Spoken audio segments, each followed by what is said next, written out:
ओम साईं राम।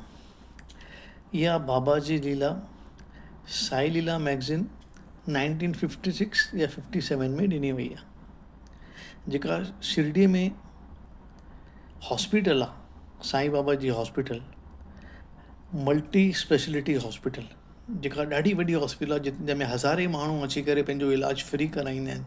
उते वॾा वॾा ऑपरेशन्स फ्री थींदा आहिनि। उहा हॉस्पिटल कीअं शुरू थी, इहा उनजे बारे में कथा आहे करे। 1930 में डॉक्टर रस्तोगी, जेके पारसी हुआ, उन्हनि खे डबल निमोनिया करे बीमारी थी पई। उनखे बॉम्बे में पारसी हॉस्पिटल में एडमिट कयो वियो। उनजो इलाजु कयो डॉक्टर गिल्डर ऐं डॉक्टर विल्मोरिया, ऐं आख़िरी वक़्त ते अची डॉक्टर रस्तोगी पहुतो हो करे सभिनी इन जूं उमेदूं लाहे छॾियूं हुयूं कि हीउ को बचंदो, छाकाणि उन टाइम ते निमोनिया जो इलाजु न हो, हिनखे डबल निमोनिया हुई। ऐं जंहिं हुनखे हॉस्पिटल में एडमिट कयऊं, उहो स्लोली कोमा में हली वियो करे। कोमा में जीअं हली वियो, राति जो जीअं हॉस्पिटल में सुम्हो पियो, डॉक्टर बसि हिननि जा ॾींहं ॻणनि पिया कि कॾहिं वेंदो। कंहिंखे बि बिल्कुलु बि उमेद न हुई करे। राति जो हिनखे सपने में या हिनखे हिकु दृष्टांत थो थिए, हिकिड़ो अच्छे ड्रेस पाए करे संत हिन वटि अचेसि थो, चएसि थो मूंखे सुञाणी थो? हीअ चई मां नथो सुञाणा। चएसि थो काई ॻाल्हि कोन्हे, जॾहिं तूं ठीकु थींदे न तॾहिं मूंखे तूं सुञाणींदे। ईअं करे करे जीअं ॿिए ॾींहुं सुबुह जो थिए थो, हीउ होश में अची थो वञे। स्लोली 8-10 ॾींहंनि में हिकदमि ठीकु थो थी वञे।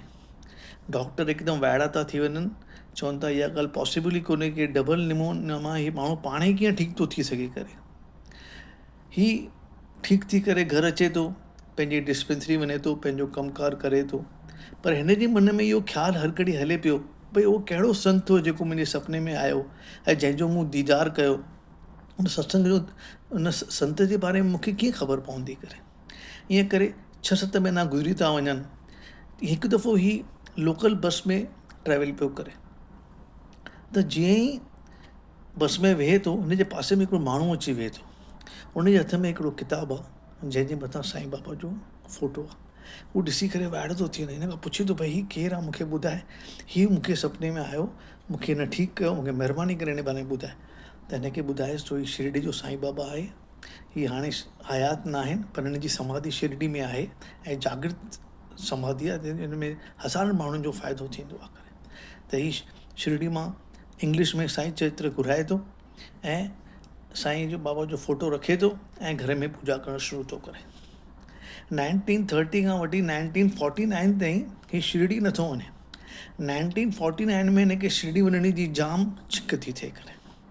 पंहिंजे जोइ सां गॾु शिरडी में वञे थो, शिरडी में वञी दर्शन करे थो।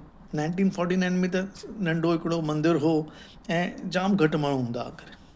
हिनखे शमशान जा ट्रस्टी हिनखे चवनि था, डॉक्टर आयो आहे, हुन सां गॾिजनि था, हुनखे पुछे थो, ॻाल्हाइनि था करे। त डॉक्टर खे चवनि था असांजे मन में आहे कि हाणे हिते हिकिड़ी फ्री डिस्पेंसरी शुरू कयूं, पर हेॾे नंढे गांव में केरु अची करे डिस्पेंसरी हलाईंदो, केरु शेवा जो भावना सां ईंदो करे। हिन जे मन में वीचार थो अचे, चए थो हाणे जोइ खे चए थो असां बि हिते अची रहूं था करे। हिन जी जोइ बि वञे थी। हीअं 1949 में फ्री डिस्पेंसरी डॉक्टर रस्तोगी जी शुरू था कनि करे, ऐं उहा अॼु 75 साल खां हले वेठी। अॼु हिकिड़े मल्टी स्पेशलिटी हॉस्पिटल जो रूप धारण कयो आहे। तव्हां जॾहिं शिरडी वञो, महिरबानी करे उनजो दर्शन करे अचो, तव्हांखे तमामु सुठो लॻंदो करे। उनखां पोइ शिरडी रही करे फ्री सेवा कनि था। उन विच में छा थो थिए, हिन जी जोइ खे, हिन जी जोइ जी नज़र, अखियुनि जी नज़र वेंदी थी रहे करे। बॉम्बे में अची वॾे आई स्पेशलिस्ट खे ॾेखारीनि था, त हू चवनि था कि भई मैक्सिमम तुंहिंजी जेका आई साइट आहे न, उहा साल खनि हलंदे, साल खां पोइ तोखे ॾिसणु बंदि थी वेंदे, ॾाढी परेशान थी वञे। त अची पंहिंजा डॉक्टर पंहिंजे घोट खे चए थी भई हीअ हाणे कीअं हलंदो करे।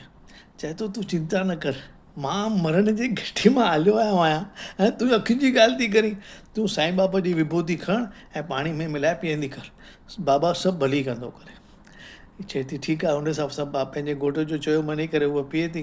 प्लस उते बाबा जी हर विस्पति ते पालकी निकिरंदी, हीअ बास थी बासे कि अगरि मां ठीकु थींदसि, मुंहिंजो अखियूं ठीकु थींदसि, त बाबा जे पालकी ते जेका शाल चढ़ंदी आहे, मां पंहिंजे हथ मां ठाहे करे उहा शाल बाबा जे चाहींदुसि करे। बाबा जो मिरेकल ॾिसो, 3 महीननि में ठीकु थी वञे, 3 महीननि में नज़र हिकदमि नॉर्मल थी वञे।